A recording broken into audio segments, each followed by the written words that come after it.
High, welcome to my blog. तर आज पुन्हा एकदा मी गावी आले होते. तर मला आज सर्वांना पाणी द्यायचं होतं, ते म्हणजे पुण्याचं काम आहे. ही आहे आमची विहीर. या विहिरी शेजारीच आज आम्हाला मक्का पेरायची होती. मक्का कशी लाल भडक आहे ना, तर मी एकदा थंडगार पाणी पिऊन घेते.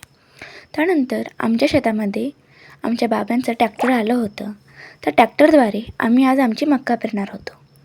ट्रॅक्टरची खासियत म्हणजे त्या ट्रॅक्टरमध्ये आपण खतही टाकू शकत होतो व मक्काचा बीही टाकू शकत होतो. अशा प्रकारे आमची मक्का पेरणी चालू झाली. सर्वजण मक्का पेरण्यासाठी खूपच एक्सायटेड होते.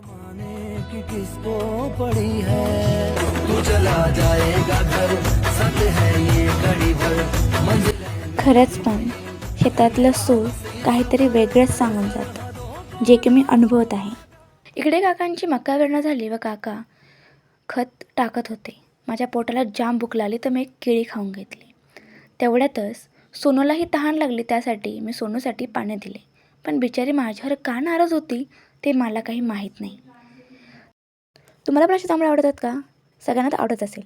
अशी नवीन व्हिडिओ बघण्यासाठी प्लीज माझ्या चॅनलला सबस्क्राईब करून ठेवा. थँक्यू.